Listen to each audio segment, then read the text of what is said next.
Saya kemarin tuh waktu dihubungi di WA sama Pastor Samuel, saya disuruh bawa firman. Loh Pastor, ini kan ibadah pengerja, kok saya? Loh Bruce kan sudah pastor. Loh kan pastor baru lahir ya. Tapi ya saya terima, semua karena Tuhan. Saya terima semuanya. Belajar. Saya terima akad nikah. Malam ini akan saya bawakan satu firman ya untuk seluruh hamba-hambanya. Di dalam Mazmur 7 ayat yang ke-9 dikatakan di sini, Tuhan mengadili bangsa-bangsa. Hakimilah aku, Tuhan, apakah aku benar dan apakah aku tulus ikhlas. Amin. Ini firman Tuhan malam ini yang mau saya angkat sebab apa? Kita ini adalah hamba-hamba Tuhan dan di sini Daud mengatakan, hakimilah aku, Tuhan, apakah aku benar dan apakah aku tulus ikhlas. Jadi Daud sendiri itu tidak mengetahui hatinya ya. Begitu juga dengan kita. Kenapa Daud minta hakimilah aku? Karena saat kita dihakimi, kita akan, apakah kita ini benar-benar memiliki hati yang tulus dan yang benar di hadapan Tuhan. Dan Daud minta itu kepada Tuhan. Supaya dia tahu apakah dia sudah benar selama ini. Apakah dia memiliki hati yang tulus di dalam mengasihi Tuhan.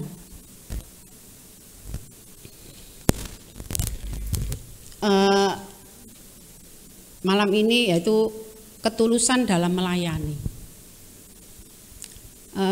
Tulus berarti tanpa pamrih, tanpa motivasi tersembunyi. Jadi tulus tanpa motivasi yang tersembunyi. Harus kita memiliki motivasi yang benar di dalam melakukan segala apapun, serta dilakukan dengan rela tanpa mengharapkan keuntungan dan balasan. Itu yang namanya tulus, tanpa pamrih. Kalau kita mengasihi, kita jangan punya motivasi suatu saat kita minta balasan. Kalau kita menolong seseorang yang butuh pertolongan kita harus memiliki hati yang tulus. Tapi sebelum kita masuk dalam ketulusan dalam melayani, kita harus memiliki ketulusan hati. Kalau hati kita tidak bisa tulus, bagaimana kita bisa tulus melayani? Enggak bisa. Kita sebagai hamba-hamba Tuhan di tempat ini, kita mulai belajar untuk memiliki hati yang tulus. Setiap manusia memang enggak mungkin punya hati yang tulus tanpa Tuhan yang memberikan. Karena pada dasarnya manusia itu jahat, sudah berdosa karena. Tapi oleh karena kemurahan Tuhan, kita bisa memiliki hati yang mengasihi, kita bisa memiliki hati yang mengampuni, kita bisa memiliki hati yang tulus untuk menolong seseorang. Itu bukan dari kekuatan kita, bukan dari karena kita baik sehingga kita memiliki hati seperti itu. Tidak. Hati yang tulus diberikan oleh Tuhan. Tetapi apakah kita benar-benar mau hati yang tulus itu sudah diberikan dan kita mau melakukan ketulusan itu? Tapi kebanyakan ya manusia, walaupun itu anak-anak Tuhan, walaupun itu pelayan Tuhan, hamba Tuhan,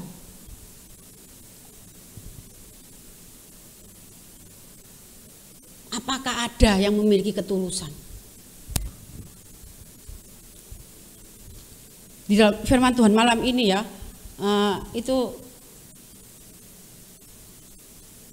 kita bagaimana untuk mengasihi dengan tulus. Mengasihi dengan tulus itu merupakan bentuk persembahan terhadap setiap orang percaya. Karena kalau tidak memiliki hati yang tulus, kita akan gampang sakit hati, kita akan gampang kecewa.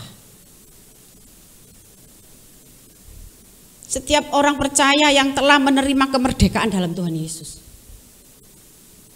Sama dengan bulan ini ya, kebebasan ya, tentang kemerdekaan. Hati yang tulus itu memerdekakan segalanya dalam hidup kita. Setiap kita, terutama kita, ini adalah pelayan-pelayan Tuhan.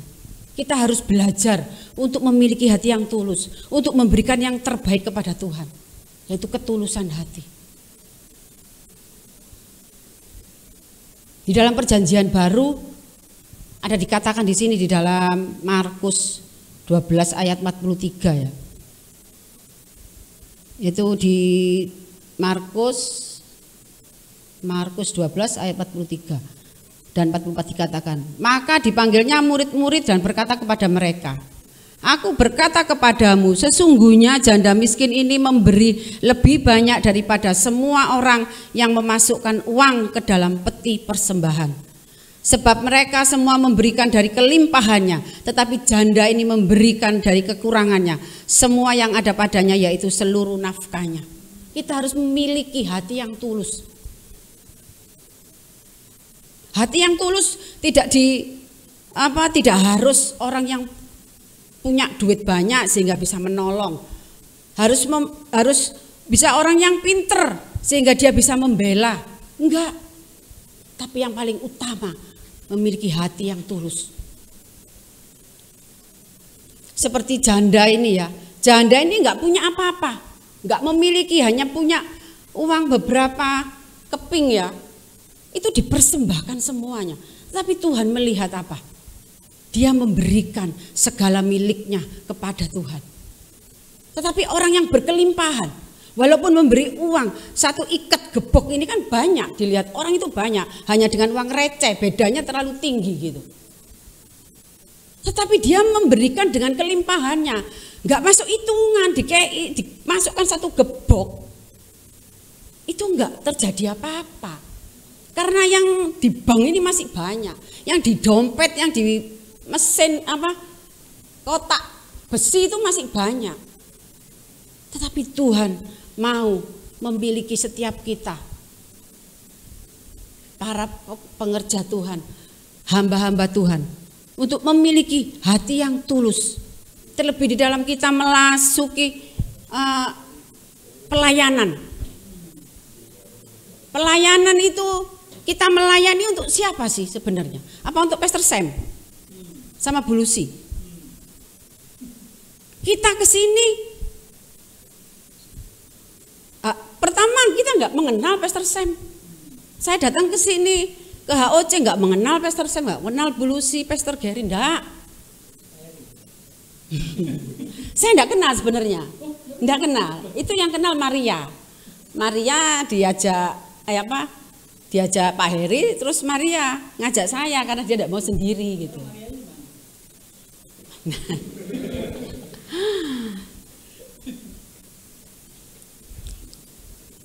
Ayo kita itu menjadi seperti janda. Bukan harus kita terus miskin ya, enggak punya apa-apa. Enggak.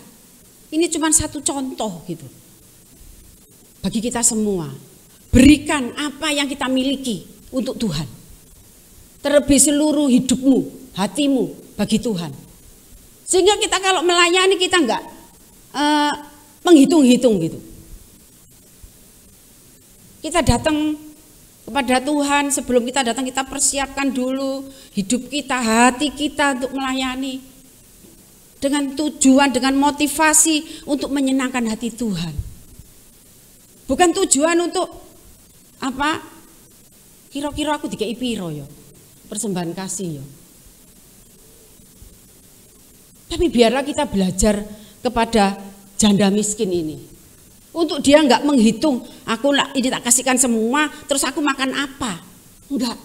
Dia percaya bahwa hidupnya dipelihara oleh Tuhan.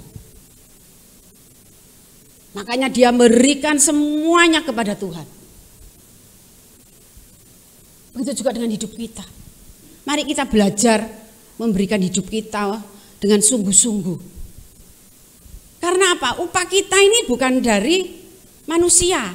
Upah kita itu dari Tuhan. Tuhan yang memelihara. Kita melakukan aja pekerjaan apa menjadi bagian kita.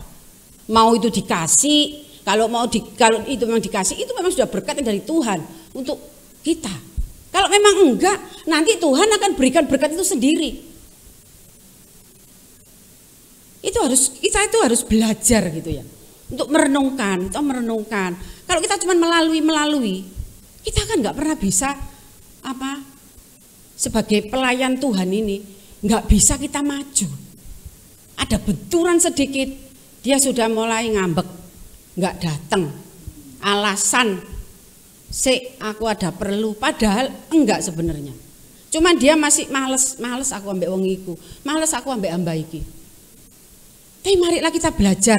Saat kita itu mungkin dikecewakan dengan teman sepelayanan, mungkin dengan hamba-hambanya yang melayani enggak sesuai yang kita sudah bayangkan gitu. Tapi kita merenungkan, ya aku di sini melayani Tuhan. Aku mau beri yang terbaik, terserah orang mau ngomongin apa. Saya juga masih belajar. Saya juga melalui semua step itu untuk saya benar-benar melayani di tempat ini. Tapi saat kita itu mengetahui motivasi kita melayani hanya untuk Tuhan, dimanapun kita melayani, kita harus lakukan dengan tulus, tidak dengan pamrih. Mama kalau kita diundang untuk bicara, mungkin untuk mimpin pujian, amplop piro kira-kira wong nek ngekek. Tuhan yang memberkati kita. Seperti kemarin saya itu ada orang ya mungkin tuh kayak orang becak atau apa ya biasa langganan ngopi. Kadang makan gorengan saya itu Maria itu ngomong harus iku ambil gitu. Gak ngomong gak wis jarno Cik. Memang sesaat itu kesel ya karena saya sudah nyiapin goreng terus masih banyak dia makan gak mau bayar. Tapi waktu itu terus hati saya itu bicara gitu. Bahwa kamu tuh aku yang memberkati. Wis biarin jarno Cik mungkin lapar. Wis gak masalah barang cilik babano lah aku ngono. Makanya semenjak itu saya itu biar ada anak minta kopi, Mbak Ros nanti itu saya suruh ngitung sendiri. Hitungan ya, aku nggak ngitung. Aku bilang gitu.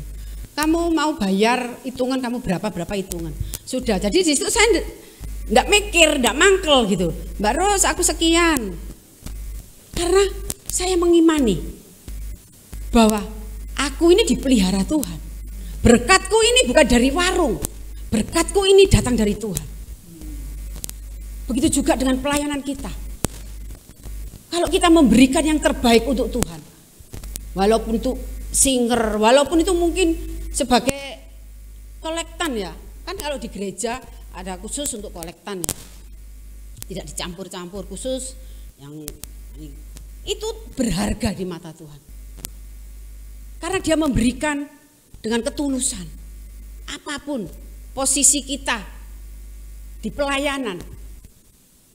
Janganlah kita merasa bahwa kita itu lebih tinggi dari teman-teman yang lain. Tetapi berikanlah hati kita, hidup kita, bahkan jiwa kita kepada Tuhan. Sehingga di saat kita mengalami benturan, mengalami tidak diperhatikan sama pelayan yang lain, sama hamba-hamba Tuhan yang lain, kita dicuekin, tetap aja bahwa kita melayani untuk Tuhan, berikan yang terbaik buat Tuhan. Seperti janda miskin ini, memberikan yang terbaik, walaupun dia masukkan ini kericik-kericik, tapi di mata Tuhan dia berharga, dia yang terbaik memberikan persembahannya.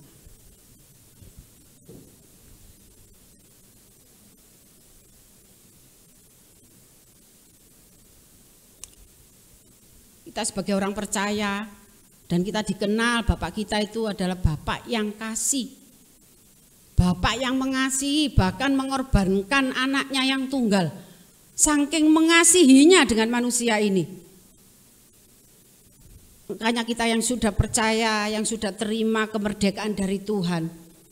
Di dalam Roma 12 ayat ke-9, hendaklah kasih itu jangan pura-pura. Jangan pura-pura kalau kita mengasihi. Kalau memang kita sudah nggak senang ya sudah, ini dulu. Nggak usah pura-pura mengasihi, tapi di belakangnya kita ngerasani, kita ngilokno. Hendaklah kasih itu jangan pura-pura, jauhilah yang jahat dan lakukanlah yang baik. Hendaklah kamu saling mengasihi, bukan saya aja yang mengasihi Pak Bayu, mengasihi Putri, tapi kita saling mengasihi satu sama lain. Kalau kita ditegur, kita itu saling mengasihi, kalau ditegur ya nggak boleh tersinggung. Itu namanya saling mengasihi. Hendaklah kamu saling mengasihi sebagai saudara dan saling mendahului dalam memberi hormat. Hormat. Jadi kalau kita males, agak disopo, lapo nyopo. Apa yang diajarkan Tuhan kepada kita? Tuhan itu mengajari cara melayani loh. Tuhan itu melayani. Kita tuh diajarkan untuk melayani dengan apa? Dengan kasih. Memang memberi kasih itu ketoknya gampang ya, mek kasih. Tapi itu sulit loh bagi manusia. Bayangin orang yang menghina, orang yang nggak menghargai kita. Tapi kita dituntut untuk mengasihi. Ya apa iku carane? Hanya Tuhan yang memampukan kita untuk bisa mengasihi sekalipun orang itu menyakiti kita, sekalipun orang itu membenci kita, menghina bahkan. Tetapi Tuhan mengharuskan kita tetap mengasihi, mendoakan dan mengampuni. Saat kita melakukan seperti itu, Tuhan pasti jamah orang itu. Orang itu akan diubahkan karena kita berdoa mengasihi dia. Tuhan itu enggak tahan kalau kita itu berdoa mengasihi seseorang. Tuhan tolong, orang ini Tuhan tolong. Tuhan itu enggak tahan kalau ada orang yang peduli kepada sesamanya. Apalagi orang itu jahat tetapi kita tetap peduli. Tuhan itu enggak tahan melihat itu. Kalau kita melakukan apa yang menjadi bagian kita untuk mengasihi, Tuhan yang akan memberikan kasih-Nya itu kepada kita berlimpah-limpah.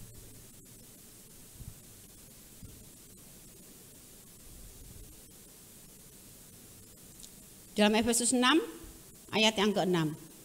Jangan hanya di hadapan mereka saja untuk menyenangkan hati orang. Itu tadi yang sudah saya singgung. Jangan di hadapan orangnya, kita pura-pura baik. Tetapi sebagai hamba-hamba Kristus yang dengan segenap hati melakukan kehendak Allah. Dengan segenap hati.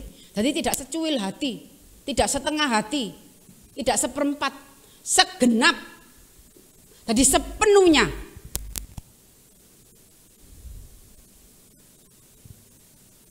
Janganlah kita itu pura-pura baik, tapi di belakang kita jahat. Tapi itu manusia. Saat kita melakukan seperti itu, Roh Kudus pasti tegur.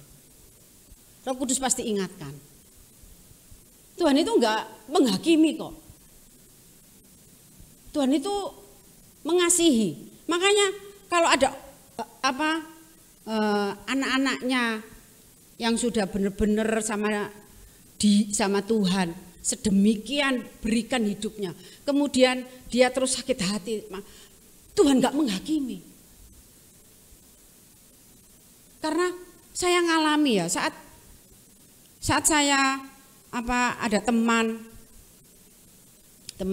gereja yang dulu ya, itu curhat banyak-banyak. Dia mangkel sakit hati. Tapi saya tuh kok sih? Masa kamu tuh enggak ngerti firman Tuhan? Hati saya itu seperti itu loh. Tapi kemudian apa? Tuhan tegur saya. Saya kemudian duduk, saya berdoa. buat dia. Saya berdoa, Tuhan kasihanilah temanku ini Tuhan. Lepaskan hatinya dari rasa sakit, dari rasa yang pahit Tuhan. Apapun masalahnya saya enggak tahu Tuhan.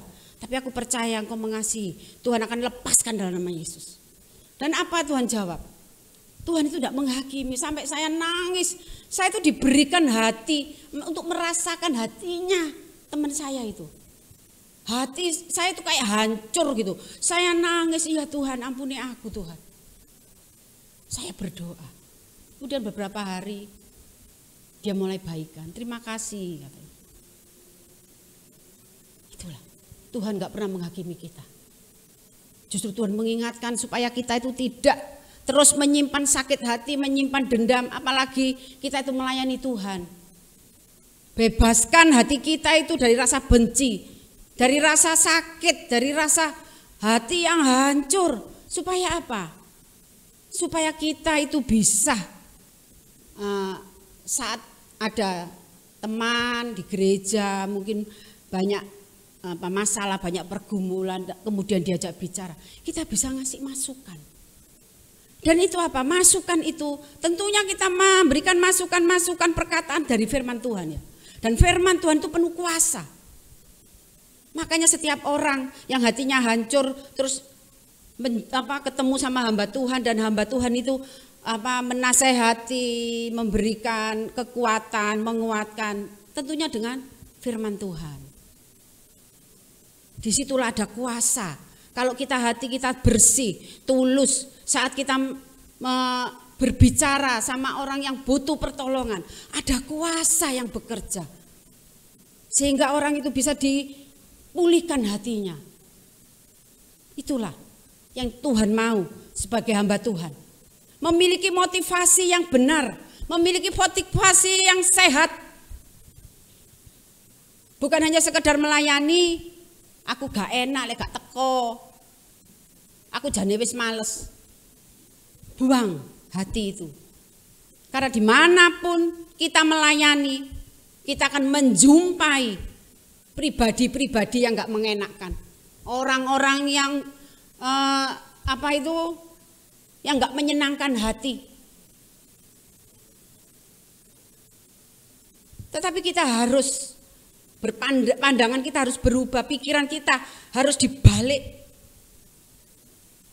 Tidak lagi melihat sekitar kita, tetapi kita melayani, hati dan pikiran kita tertuju pada Tuhan. Sehingga pengaruh-pengaruh kiri kanan itu enggak terpengaruh.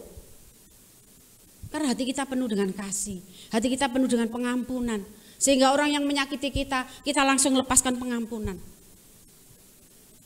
Itulah pelayan-pelayan Tuhan yang dibutuhkan saat-saat ini. Ketulusan hati, ketulusan dalam melayani. Bukan hanya sekedar datang melayani waktunya tanpa mempersiapkan diri, tanpa mempersiapkan hati.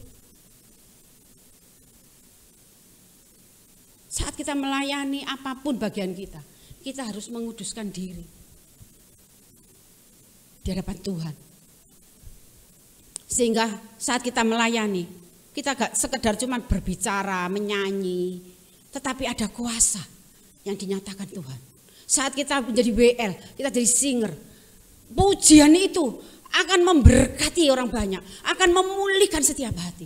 Ada kuasa yang bekerja. Begitu juga dengan pemain musik. Kalau benar-benar mempersiapkan diri untuk Tuhan loh ya, permainan itu bisa membawa kedahsyatan. Tapi kita harus belajar. Kita enggak bisa ujuk-ujuk, bisa enggak.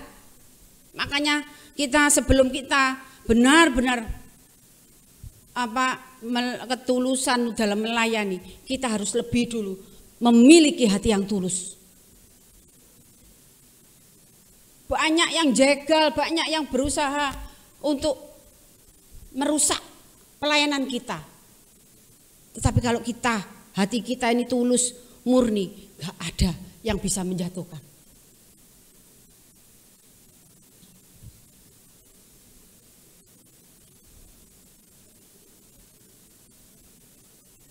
Dalam Kolose 3 ayat 23. Apapun juga yang kamu perbuatlah dengan segenap hatimu. Loh, segenap hati lagi.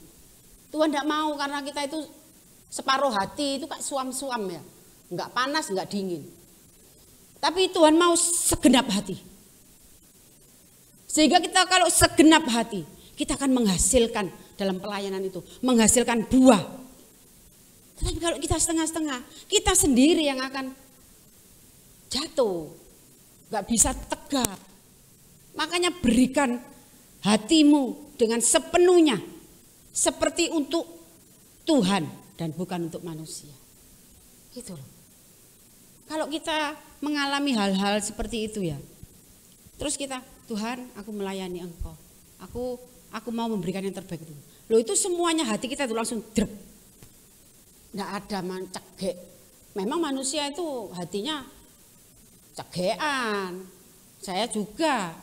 Tetapi itu kalau kita punya Roh Kudus, nggak mungkin itu bertahan lama di dalam hati. Nggak kuat. Karena apa? Ada Roh Kudus, ada api Roh Kudus. Sehingga hati yang kecewa, cegek, motung dari wong Jawa, itu segera lenyap. Kalau kita memang benar-benar hidup kita dipenuhi Roh Kudus. Tapi kalau hidup kita cuman ya melayani cuman setengah-setengah, ya itu waktunya kita memberikan yang terbaik untuk Tuhan.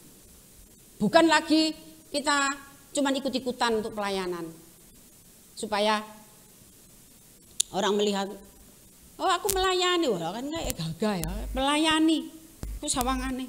Apalagi kan melayani apa? Oh aku khotbah, pinter ya. Semua orang bisa ngomong. Loh, sekarang kayak ngomong gini ya, nggak di mimbar ya. Tapi ngomong itu sudah khotbah loh. Tapi apakah dia melakukan apa yang dikhotbahkan?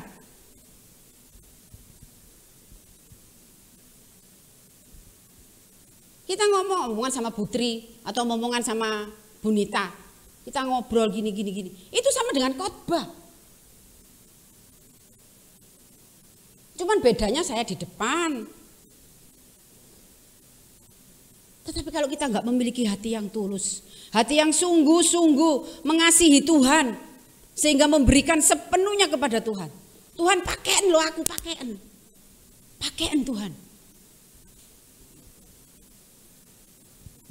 Saya tiap hari Tuhan sisa hidupku saya enggak tahu. Walaupun mungkin enggak lama ataupun ya kalau Tuhan kasih panjang umur, pakein Tuhan. Aku menjadi hamba-Mu yang menjadi berkat, bukan menjadi batu sandungan. Pakai aku Tuhan. Saya percaya sekarang saya ini masih diproses. Saya masih belum waktunya. Tapi saya percaya, karena setiap saya berdoa, saya mau Tuhan tak sodorno awakku iki, pakein aku Tuhan. Tapi aku tahu, Tuhan masih tenang aja, enggak ada, ya masih begini-begini ya pelayanan. Tapi saya percaya ada waktunya, saatnya menuai besar-besaran nanti, butuh penuai. Kitalah yang akan menjadi penuai-penuai nanti, menuai besar-besaran Tuhan itu nanti saatnya mau tiba. Kalau kita nggak mempersiapkan diri kita sebagai pelayan yang tulus, yang benar-benar kita melayani untuk Tuhan, sehingga kita tidak lagi apa itu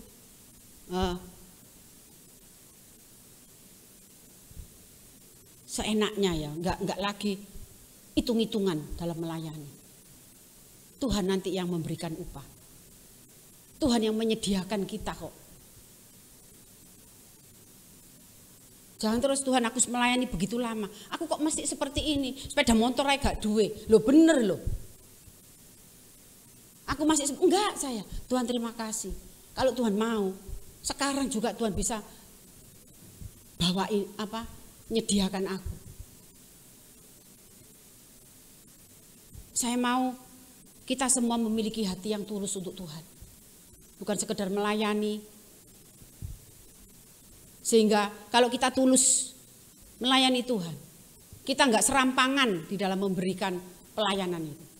Kita akan beri waktu untuk Tuhan, kita serahkan untuk mempersiapkan semuanya. Tuhan, aku mau melayani Tuhan. Aku melayani di sini Tuhan. Aku melayani ini Tuhan. Aku cuma alatmu, aku enggak tahu. Alat itu cuma untuk apa ya, terserah yang mau pakai, mau dipakai apa aja. Tapi kalau alat itu memberikan, pasti alat itu dipakai sesuai dengan fungsinya. Tuhan memberikan setiap kita talenta. Jangan sampai kita sudah melayani, tiba-tiba Tuhan tidak kenal kita. Jangan sampai apa yang sudah Tuhan berikan, talenta sudah Tuhan berikan untuk kita, diambil lagi. Karunia sudah diberikan Tuhan bagi kita, diambil lagi. Karena kita enggak bertumbuh. Kita enggak berkembang. Kita tetap aja masih menjadi benih yang mudah mati. Tidak menjadi pohon yang kuat, yang akarnya masuk ke dalam tanah. Makanya kita dari diri kita sendiri, sekalipun hamba Tuhan yang kelas penuh kuasa, ambruk kabeh. Tapi kalau kita tetap enggak mau diproses, enggak mau dibentuk, kita tetap menjadi orang-orang yang kerdil di dalam memikirkan apapun. Kita tuh kerdil. Orang kerdil itu melari pasti jatuh, pendek si kakinya. Begitu juga dengan kita. Kalau otak kita, pikiran kita itu kerdil, kita akan gampang jatuh. Dan Tuhan enggak mau itu. Tuhan sudah pilih kita menjadi pelayan-pelayan, menjadi hamba-hambanya. Biar kita menjadi hamba yang berkenan kepadanya. Yang Tuhan mau pakai hidup kita. Bukan hanya melayani di tempat ini, tapi Tuhan akan pakai hidup kita untuk keluar. Kalau kita enggak persiapkan hati kita, pikiran kita untuk Tuhan, kita enggak bisa melayani keluar. Kita akan enggak bisa melayani orang-orang yang butuh di luar itu. Butuh pertolongan, butuh keselamatan. Yuk kita bersama-sama di HOC ini ya.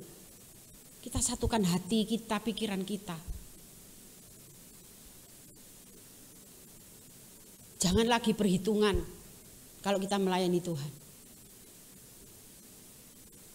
Tapi kita melayani Tuhan dengan tulus, ikhlas, dengan kasih. Kalau hati kita penuh kasih, kita mudah mengampuni. Karena apa? Karena Roh Kudus yang mampukan kita. Bukan kita, manusia itu sulit untuk mengampuni, sulit untuk mengasihi. Kalau kita bisa, itu karena Roh Kudus yang mengerjakan dalam hidup kita. Aku akan berikan hati yang taat. Makanya kita harus merespon firman Tuhan di dalam hidup kita. Tapi kalau kita cuman kan ada itu anak seperti itu. Orang tuanya ngasih tahu. Begitu juga Tuhan kasih tahu kita. Kita cuman tidak ngereken. Bagaimana kita menjadi orang yang benar-benar Tuhan mau angkat? Enggak bisa. Apakah kita enggak kepingin menjadi hamba-hamba Tuhan yang benar-benar berkenan di hadapannya? Enggak usah melihat kiri kanan, enggak usah melihat orang lain. Tapi biar hati kita cuma untuk Tuhan aja. Saya juga masih belajar. Saya ini emosian. Tapi kalau sudah ada masalah, yang cepat emosinya tinggi itu ternyata Maria. Bus gitu ya. Tapi kemudian dia terus, apa ya aku masuk gitu. Loh itulah, kalau kita itu dipenuhi Roh Kudus, daging kita itu kan bawa kita untuk melakukan kepuasan daging ini. Kalau kita mama tersinggung, marah, itu daging ini kan puas. Tapi Roh Kudus enggak mau. Roh Kudus enggak mau. Makanya kita sebagai hamba Tuhan itu sudah punya kualitas harusnya. Punya kualitas dalam kehidupan kita. Jangan seperti jemaat-jemaat yang belum benar-benar mengenal Tuhan. Kita harus terus minta pengenalan akan Tuhan. Sekalipun kita sudah melayani seperti saya melayani firman ini. Saya tetap Tuhan, aku mau mengenalmu lebih lagi. Mau mengerti isi hatimu lebih dalam lagi Tuhan. Saya minta seperti itu. Supaya apa? Supaya saya berkembang. Saya bertumbuh. Tuhan akan singkapkan hal-hal yang tersembunyi itu. Oleh karena itu, mari kita sama-sama sebagai pelayan Tuhan, sebagai hamba Tuhan, kita tidak lagi memikirkan upah. Aku kesini melayani harus bensin. Loh, kamu ke gereja ibadah juga butuh bensin. Aku melayani butuh data. Loh, kamu nggak melayani pun kamu butuh data, karena sekarang ini sudah kebutuhan. Makanya kita harus benar-benar hati kita ini mulailah, kita ini ayo menjadi hamba yang tulus dalam melakukan apapun, bukan hanya di dalam pelayanan, di dalam kehidupan kita sehari-hari. Itulah yang dilihat Tuhan. Kalau kita melayani pura-pura, tapi ternyata kehidupan sehari-hari tidak sesuai. Bojo. Mari kita semua ya hamba Tuhan ini jangan iri-irian. Kita sama-sama gandengan tangan, sama-sama kita itu berjalan maju dengan Tuhan tentunya. Jangan sampai sama-sama pelayanan, sama-sama 5-6 tahun di sini, ada yang ketinggalan, ada yang sudah di depan. Kita harus sama-sama maju bareng-bareng. Senang, kita akan saling menyaksikan kebaikan Tuhan. Kita menyaksikan 1-2, yang lainnya enggak ada kesaksian. Apane? Aku kayak biyen tetep koyok gini. Itu. Saya kira saya cukup sekian firman Tuhan. Biarlah kiranya firman ini bisa membawa kita sebagai hamba Tuhan lebih maju lagi, lebih lagi di dalam melayani Tuhan. Amin. Tuhan Yesus memberkati.